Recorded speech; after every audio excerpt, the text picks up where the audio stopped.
আবারও ইরানে হামলা চালাবে যুক্তরাষ্ট্র। তবে সেই হামলা তখনই করা হবে যদি ইরান আবারও পারমাণবিক অস্ত্র তৈরির দিকে আগায়, এমনটাই জানালেন যুক্তরাষ্ট্রের প্রেসিডেন্ট ডোনাল্ড ট্রাম্প। ইরান এখন বাঁচার চেষ্টা করছে। পারমাণবিক অস্ত্র তৈরি করলে সেটি মাটির সঙ্গে মিশে যাবে। ওয়াশিংটনের হোয়াইট হাউস থেকে এমন হুমকিমূলক ঘোষণা দিলেন মার্কিন প্রেসিডেন্ট ডোনাল্ড ট্রাম্প। তার কণ্ঠে আত্মবিশ্বাস, চোখে যুদ্ধ জয়ের অহংকার, আর পেছনে লুকিয়ে আছে ধ্বংসের ভয়াবহ স্মৃতি। জুনের সেই রাতগুলোয় যখন মার্কিন B-2 বোমারু বিমান ছিঁড়ে ফেলেছিল তেহরানের আকাশ, তখনই শুরু হয়েছিল নতুন এক অধ্যায়, যেখানে প্রশ্ন উঠেছে ইরান কি সত্যিই বাঁচার লড়াইয়ে, নাকি আরও একবার উঠে দাঁড়িয়েছে ধ্বংসস্তূপ পেরিয়ে। ঘটনার শুরু জুনের 13 তারিখে। ঠিক 61তম দিনে মার্কিন ইরান আলোচনার মধ্যে ইসরায়েল শুরু করে ইরানে আকস্মিক অভিযান। তেহরানের পারমাণবিক বিজ্ঞানীরা তখন ব্যস্ত ছিলেন নতুন প্রজন্মের সেন্ট্রিফিউজ উন্নয়নে, কিন্তু ইসরায়েলি হামলায় মুহূর্তেই ধ্বংস হয় ইরানের গবেষণাগার, নিহত হন বিজ্ঞানী ও সামরিক কর্মকর্তারা। এর ঠিক 9 দিন পর 22 জুন যুক্তরাষ্ট্র সরাসরি যুদ্ধে নামে। সাবমেরিন থেকে উৎক্ষেপণ করা হয় দীর্ঘ পাল্লার ক্ষেপণাস্ত্র। B-2 বোমারু বিমানে ধ্বংস করা হয় 3টি ইরানি পারমাণবিক স্থাপনা। এরপর ট্রাম্প গর্ব করে বলেন, আমরা ইরানের পারমাণবিক সক্ষমতা মুছে দিয়েছি। কিন্তু যুদ্ধের মাঝেই শুরু হয় পাল্টা প্রতিরোধ। ইরানি ড্রোন ও ক্ষেপণাস্ত্র আকাশে ছড়িয়ে দেয় অগ্নিবৃষ্টি। ট্রাম্প নিজেই পরে স্বীকার করেন যে তারা হাজার হাজার ড্রোন গুলি করে নামিয়েছে, যেন তারা টার্গেট প্র্যাকটিস করছিলেন। অর্থাৎ ইরান শুধু আঘাত না, পাল্টা জবাবও দিয়েছিল ভয়ঙ্করভাবে। যুদ্ধের পর হোয়াইট হাউস থেকে ট্রাম্প যখন বলেন ইরান এখন কেবল টিকে থাকার চেষ্টা করছে, তখন বিশ্লেষকরা দেখেছেন অন্য বাস্তবতা, আর তা হলো তেহরানের প্রতিরক্ষা স্থাপনাগুলো আংশিক ক্ষতিগ্রস্ত হলেও ইরানি নেতৃত্ব তখনও অটল। আর ট্রাম্পের যুদ্ধকে রাজনৈতিক মূলধনে পরিণত করেন গাজা যুদ্ধের ইস্যুতে। তিনি দাবি করেন ইরানে হামলার কারণেই সম্ভব হয়েছে 20 ইসরায়েলি জিম্মির মুক্তি ও গাজার তথাকথিত শান্তি চুক্তি। তার ভাষায়, যদি যুক্তরাষ্ট্র ইরানকে আঘাত না করত, আরব দেশগুলো কখনোই সাহস পেত না এই চুক্তি করতে। কিন্তু প্রশ্ন উঠছে, এই শান্তি কি সত্যিই শান্তি, নাকি যুদ্ধের ধ্বংসকে ঢাকার কূটনৈতিক মুখোশ? এছাড়া ট্রাম্পের দাবি, আলাস্কায় বৈঠকের সময় ভ্লাদিমির পুতিন নাকি তার হামলার প্রশংসা করেছেন, কিন্তু রুশ কূটনৈতিক সূত্রগুলো বলছে উল্টো কথা। মস্কো এই হামলাকে বলেছে অবিবেচনাপ্রসূত উস্কানি, যা আঞ্চলিক স্থিতিশীলতাকে আরও নড়বড়ে করেছে। আন্তর্জাতিক বিশ্লেষকরা বলছেন ট্রাম্পের ভাষা আসলে এক নাটকীয় কৌশল, যেখানে যুদ্ধের বাস্তবতা ঢেকে ফেলা হচ্ছে রাজনৈতিক বিজয়ের গর্বে। আজ ট্রাম্প বলছেন ইরান এখন বেঁচে থাকার চেষ্টায় মরিয়া, কিন্তু তেহরানের বার্তা ভিন্ন। তারা বলছে আমরা হারিনি, বরং নতুন করে তৈরি হচ্ছি। কারণ ইতিহাস সাক্ষী, ইরান যখনই ভেঙে পড়েছে তখনই তার ভেতর থেকে জন্ম নিয়েছে আরো শক্তিশালী প্রতিরোধ। কি বুঝলেন ভাই? অনলি যেটাই চাই। ট্রাম্পের ক্ষেপণাস্ত্র হয়তো কংক্রিট গুঁড়িয়ে দিয়েছে, কিন্তু ইরানের আত্মবিশ্বাস ভাঙেনি। আর তাই মধ্যপ্রাচ্যের এই নতুন বাস্তবতায় প্রশ্ন একটাই, কে টিকে থাকবে শেষ পর্যন্ত? ধ্বংসের রাজনীতি নাকি প্রতিরোধের বিশ্বাস? ইরানকে কি কোনোদিন পরাজিত করতে পারবে পশ্চিমারা? কারণ যুক্তরাষ্ট্র ও ইউরোপীয়দের নিষেধাজ্ঞাও যে থামাতে পারছে না তেহরানকে। তাহলে ইরানের বিজ্ঞানীরা কি গড়ে তুলছেন মুসলিম বিশ্বের নতুন সামরিক শক্তি? হঠাৎ করেই জাতিসংঘের পরমাণু সংস্থা IAEA এর সাথে সম্পর্ক ছিন্ন করা এবং ইরানের ক্ষেপণাস্ত্রের সীমার সক্ষমতা বৃদ্ধির ঘোষণা দেশটিকে করে তুলেছে অপ্রতিরোধ্য। যেন কোনো বাধাই সামরিক ও প্রতিরক্ষা শক্তি অর্জনে ইরানকে দমাতে পারছে না। NPT চুক্তি থেকে বেরিয়ে আসার ফলে ইরান কি এবার তৈরি করতে পারবে পারমাণবিক অস্ত্র? সম্প্রতি ফ্রান্স, জার্মানি ও যুক্তরাজ্য জাতিসংঘের মাধ্যমে তাদের সেই পুরনো স্ন্যাপব্যাক প্রক্রিয়া জারি করে ইরানের বিরুদ্ধে, যার কারণে আবারও পশ্চিমাদের বাণিজ্যিক নিষেধাজ্ঞায় পড়ে খামেনির দেশ। এরপর থেকেই তেহরানের পরমাণু কর্মসূচি নিয়ে ইরান জুড়ে তোলপাড় শুরু হয়। প্রশ্ন ওঠে, পশ্চিমাদের নিষেধাজ্ঞাকে কিভাবে মোকাবিলা করবে তেহরান? এবার সকল জল্পনা কল্পনার অবসান ঘটিয়ে ইরানের পররাষ্ট্রমন্ত্রী আব্বাস আরাকচি জানিয়ে দিয়েছেন, IAEA এর সাথে 1968 সালে করা NPT চুক্তি সাময়িক স্থগিত করেছে তেহরান, যার ফলে ইরানের পারমাণবিক কার্যক্রম নিয়ে আর কোনো তদারকি করতে পারবে না জাতিসংঘের সংস্থাটি। এ প্রসঙ্গে আরাকচি বলেন, আমরা IAEA এর সাথে পরমাণু সহযোগিতা চুক্তি সাময়িক স্থগিত করেছি। জাতিসংঘ যদি এমন কোনো প্রস্তাব দেয় যা ইরানের অধিকার ও জাতীয় স্বার্থ রক্ষার জন্য সহায়ক, তাহলে আমরা আবার চুক্তিতে ফিরে যাব। তাহলে কি এবার পরমাণু অস্ত্র তৈরি করবে ইরান? চলতি বছরের জুন মাসে IAEA তাদের এক বিবৃতিতে জানায়, ইরানের কাছে 400 কেজি ইউরেনিয়াম রয়েছে, যা দিয়ে দেশটি নিমিষেই 6টি পারমাণবিক অস্ত্র তৈরি করতে পারবে। আর ইরানের বিরুদ্ধে ইসরায়েলের সাম্প্রতিক যুদ্ধের পর সেই ইউরেনিয়ামগুলো বর্তমানে কোথায় আছে তা নিয়ে সংশয় রয়েছে আন্তর্জাতিক মহলে। এদিকে ইরানের সর্বোচ্চ প্রতিরক্ষা বাহিনী IRGCর খাতাম আল আম্বিয়া কেন্দ্রীয় সামরিক সদর দপ্তরের ডেপুটি ইন্সপেক্টর মোহাম্মদ জাফর আসাদির একটি ঘোষণাকে কেন্দ্র করে ইসরায়েল ও যুক্তরাষ্ট্রের মাঝে শঙ্কার ছায়া নেমে এসেছে। ইরানের সামরিক বহরে বর্তমানে যেসব ক্ষেপণাস্ত্র বা মিসাইল রয়েছে সেগুলোর হামলার পরিধি সর্বোচ্চ 2000 কিলোমিটার, কিন্তু এই সীমা থেকে এখন বেরিয়ে আসার পরিকল্পনা করেছে IRGC। সম্প্রতি এক প্রতিবেদনে বিষয়টি নিশ্চিত করেছে ব্রিটিশ বার্তা সংস্থা রয়টার্স। মিসাইলের হামলার পরিধি বৃদ্ধি করা প্রসঙ্গে জাফর আসাদি বলেন, ইরানের ক্ষেপণাস্ত্রের পাল্লা প্রয়োজন অনুসারে যে কোনো পর্যায়ে বাড়ানো হবে। যুক্তরাষ্ট্রসহ পশ্চিমারা দীর্ঘদিন ধরেই দাবি করে আসছে, ইউরেনিয়াম সমৃদ্ধকরণের মাধ্যমে তেহরান পারমাণবিক অস্ত্র তৈরির দিকেই যাবে। আর এই মারণাস্ত্র বহনের জন্য ইরান শক্তিশালী ক্ষেপণাস্ত্র তৈরির চেষ্টা করছে। কি বুঝলেন ভাই? অনলি জেডাই চাই। যদিও ইরানের সর্বোচ্চ ধর্মীয় নেতা আয়াতুল্লাহ আলী খামেনি বারবার দাবি করে আসছেন, ইউরেনিয়াম ব্যবহার করে কোনো ধরনের পারমাণবিক অস্ত্র তৈরির উদ্দেশ্য নেই তার দেশটির। তেহরান মূলত এই উপকরণগুলো ব্যবহার করে বেসামরিক খাতের উন্নয়ন করবে, যদিও তার এই দাবি নিয়েও বিশ্লেষক মহলে শঙ্কা রয়েছে। কারণ বেসামরিক খাতের উন্নয়নের জন্য 60% পরিশুদ্ধ ইউরেনিয়ামের প্রয়োজন নেই বলে মত সমরবিদদের।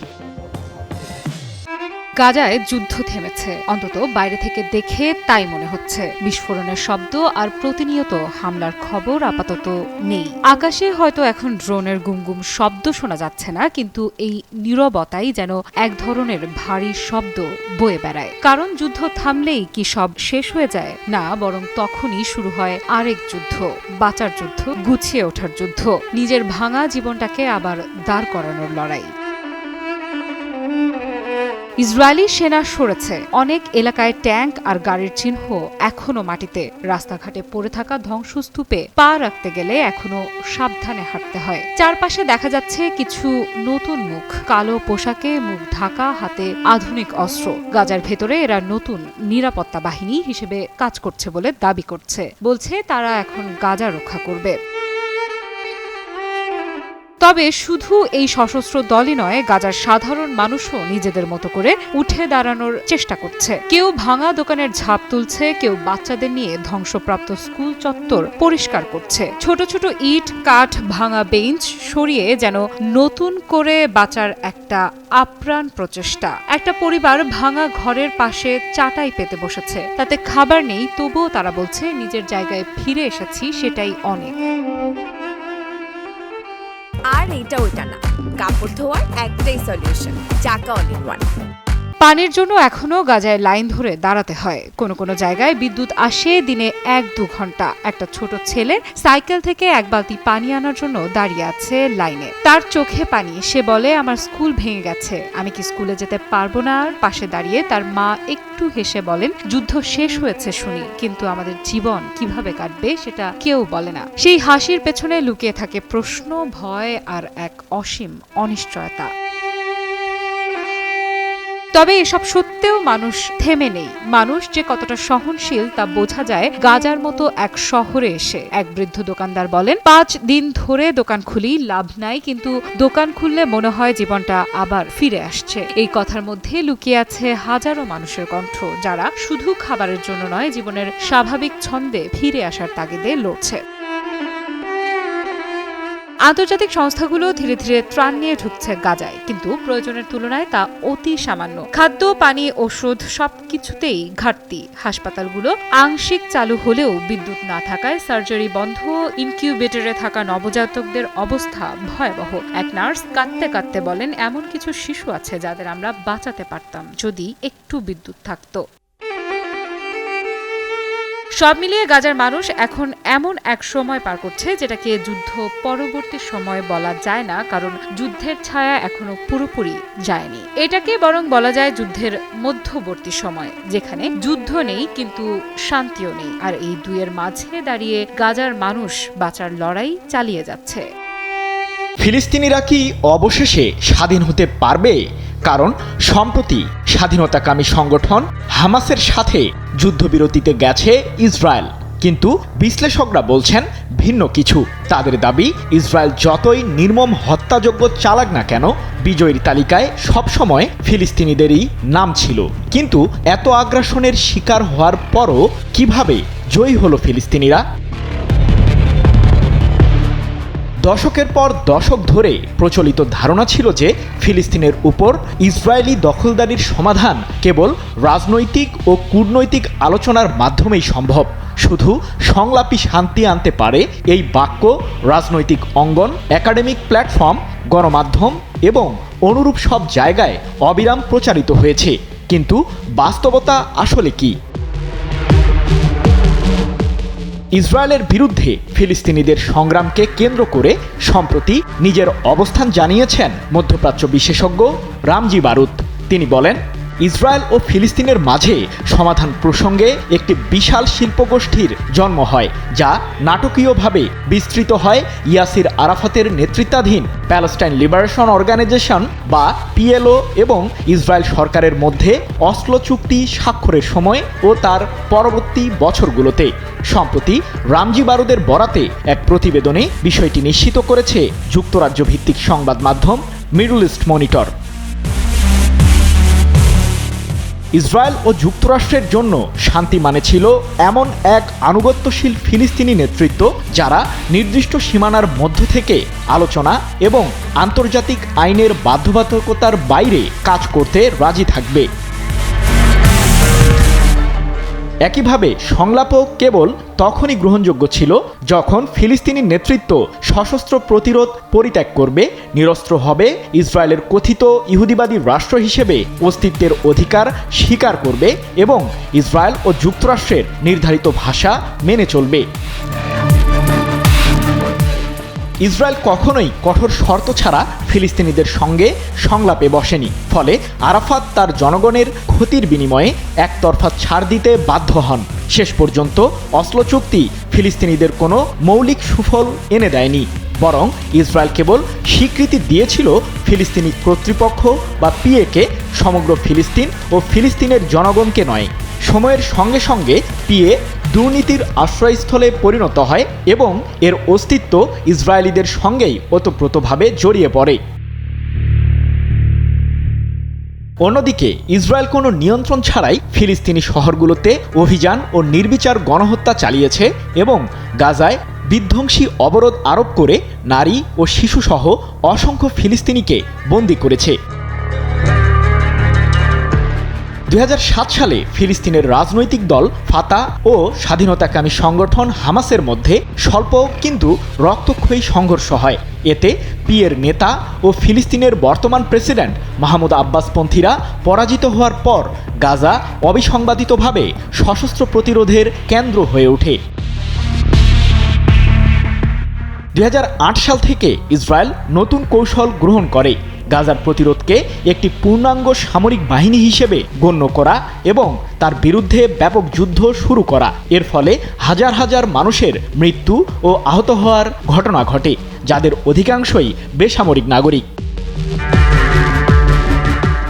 এই বড় সংঘাতগুলোর মধ্যে ছিল 2008 থেকে 9 সালের ডিসেম্বর জানুয়ারির যুদ্ধ, 2012 সালের নভেম্বর, 2014 সালের জুলাই আগস্ট, 2021 সালের মে এবং সর্বশেষ 2023 সালের অক্টোবরে শুরু হওয়া গণহত্যামূলক ইসরায়েলি যুদ্ধ। 2023 সালের 7 অক্টোবর ইসরায়েলের বিরুদ্ধে হামাস আকস্মিক হামলা চালায়। হামাস এই সংগ্রামের মাধ্যমে ইসরায়েলকে জানিয়ে দেয় যে লড়াইয়ের নিয়ম একেবারেই বদলে গেছে। অবরুদ্ধ ফিলিস্তিনিরা তথাকথিত চিরস্থায়ী ভুক্তভোগীর ভূমিকায় আর থাকবে না। হামাসের সেই হামলার মাধ্যমে ইসরায়েলের আত্মপ্রচারিত সামরিক ও গোয়েন্দা দক্ষতার গভীর ত্রুটি উন্মোচন করে। সেই সাথে ফিলিস্তিনিদের সামর্থ্য সম্পর্কে ইহুদিবাদী নেতৃত্বের মূল্যায়ন কতটা ভুল ছিল তা স্পষ্ট করে দেয়। এই ব্যর্থতা আসে এমন এক সময়ের পর যখন যুক্তরাষ্ট্র ও ইসরায়েল ট্রাম্পের প্রথম মেয়াদকালে কিছু অনুগত আরব ও মুসলিম দেশকে সঙ্গে নিয়ে স্বাভাবিকীকরণ অভিযানে সাময়িক সাফল্য লাভ করেছিল। তখন মনে হচ্ছিল ফিলিস্তিন ও তাদের সংগ্রাম মধ্যপ্রাচ্যের বৃহত্তর রাজনৈতিক বাস্তবতায় একেবারে প্রান্তিক হয়ে গেছে। এদিকে যে ভয়টি ইসরায়েল, যুক্তরাষ্ট্র ও কিছু আরব দেশকে একত্র করে রেখেছে তা হলো ফিলিস্তিনে এবং তা থেকে ছড়িয়ে পড়া গোটা মধ্যপ্রাচ্যের প্রতিরোধ, বিশেষত সশস্ত্র প্রতিরোধ পুনরায় উত্থিত হতে পারে এমন আশঙ্কা, যা সব স্বৈরাচারী ও অগণতান্ত্রিক শাসন ব্যবস্থার জন্য হুমকি হয়ে উঠতে পারে।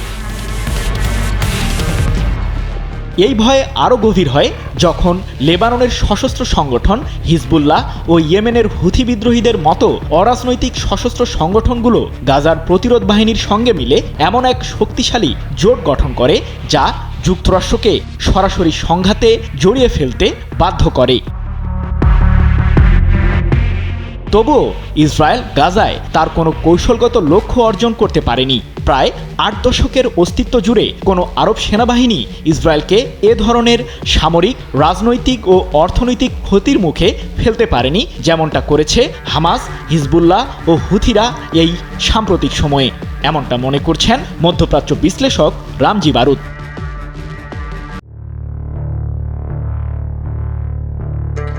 ইরানের আঘাতে ধ্বংসস্তূপে পরিণত হয়েছে যুক্তরাষ্ট্র ও ইসরায়েলের গোপন সামরিক কমান্ডো সেন্টার। একসময় যেখানে উচ্চপদস্থ জেনারেলদের ছায়া ঘুরে বেড়াতো, সেখানে এখন ধোঁয়ার কুণ্ডলী, ধ্বংসস্তূপ আর নীরব আতঙ্ক। আর পেছনে রয়েছে ইরান। তেল আবিবের বিলাসবহুল দ্য ভিঞ্চি টাওয়ার্সের নিচে পৃথিবীর সবচেয়ে গোপন যুদ্ধের কেন্দ্র।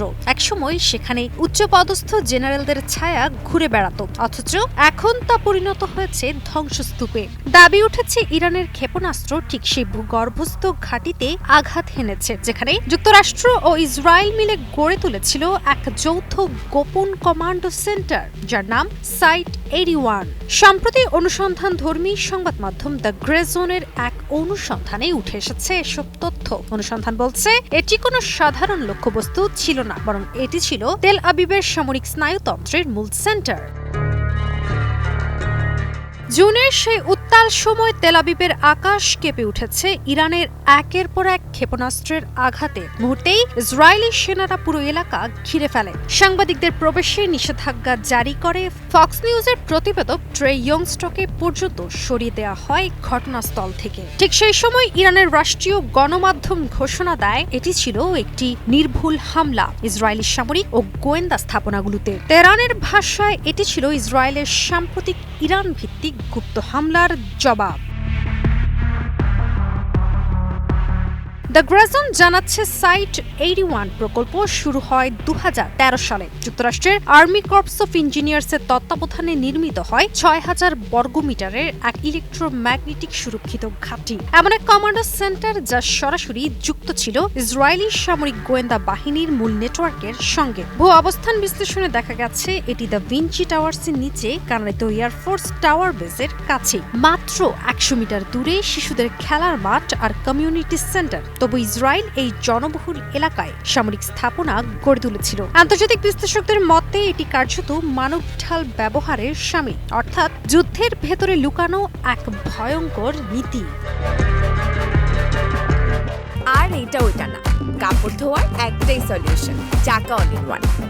দ্য গ্রেজনের হাতে আসা ফাঁস হওয়া ইমেইলে উঠে এসেছে এক চমকপ্রদ নাম। সাবেক ন্যাটো কমান্ডার জেমস ট্রাভেরিস আর সাবেক ইসরায়েলি সেনাপ্রধান গাবি আশকেনাজি। তাদের কথোপকথনে সাইট 81-কে বর্ণনা করা হয়েছে ইসরায়েলি সামরিক নেটওয়ার্কের গুরুত্বপূর্ণ কমান্ড হাব হিসেবে। এক ইমেইলে ট্রাভেরিস স্বীকার করেন যুক্তরাষ্ট্র ভিত্তিক থিঙ্ক লজিক্যাল নামের একটি কোম্পানি এই প্রকল্পের বড় চুক্তি পেয়েছিল। ফ্রান্স 24 জানিয়েছে ইসরায়েলি সেন্সরশিপের কারণে স্থানীয় সংবাদ মাধ্যম হ্যারাতস ঘটনাটি প্রকাশে 2 সপ্তাহ দেরি করে। তবে সামাজিক মাধ্যমে ফাঁস হয়ে যায় সব, অর্থাৎ দ্য ভিঞ্চি টাওয়ার্সে আঘাতের ছবি, ভিডিও আর গোপন মানচিত্র। বিশ্লেষকরা বলছেন এই হামলা শুধু একটি ভবনের নয়, বরং যুক্তরাষ্ট্র ইসরায়েলের গোপন সামরিক জোটের হৃদয় সরাসরি আঘাত। তেল আবিবের মধ্যেই ইরান যেন এক নিঃশব্দ বার্তা পাঠালো, তোমাদের প্রযুক্তি যতই গভীর ভূগর্ভে লুকানো থাক, তেহরানের চোখ এখন আকাশের ওপারে পৌঁছে গেছে। এই ঘটনার পর স্পষ্ট, ইরানের ক্ষেপণাস্ত্র শুধু ইসরায়েলের আকাশ ছুঁয়েছে এমন না, বরং যুদ্ধের নিয়ম বদলে দিয়েছে। তেল আবিবের দ্য ভিঞ্চি টাওয়ার্স এখন কেবল এক স্থাপনা নয়, বরং এটি এক ভূরাজনৈতিক প্রতীক, যেখানে গোপন শক্তির মুখোমুখি দাঁড়িয়ে গেছে এক ঘোষিত আত্মবিশ্বাসী জাতি, ইরান। ইরান কি এবার ইসরায়েলের প্রতিটি গোপন ঘাঁটিতে আঘাত করতে পারবে? ইসরায়েলের ভেতর থেকেই নাকি মার্কিন সামরিক বাহিনী বিভিন্ন ধরনের অভিযান পরিচালনা করছে, তবে সেই সামরিক কমান্ডে আঘাত করতে সফল হয়েছে তেহরান। কিন্তু কিভাবে অসম্ভবকে সম্ভব করল ইরান? আর সেই হামলার মাধ্যমে ইহুদিবাদীদের গোয়েন্দা নেটওয়ার্ক কি সত্যি ফাঁস হলো?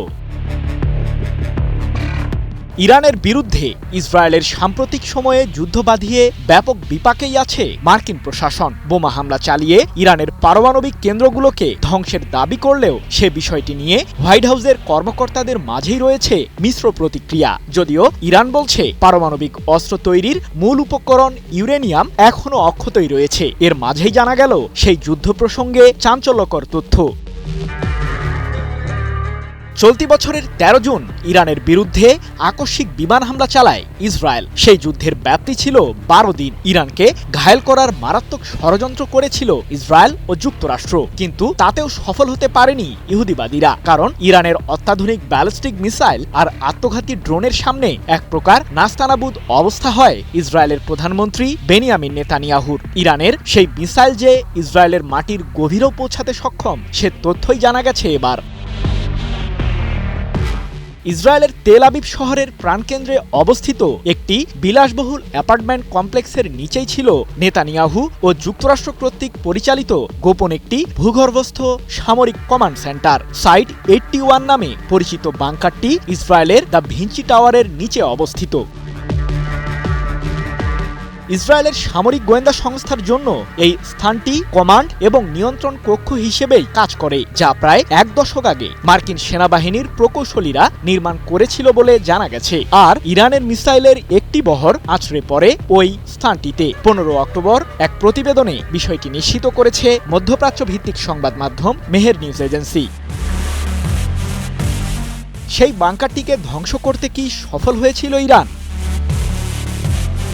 আর এটা ওইটা না, কাপড় ধোয়ার একটাই সলিউশন, চাকা অল ইন ওয়ান।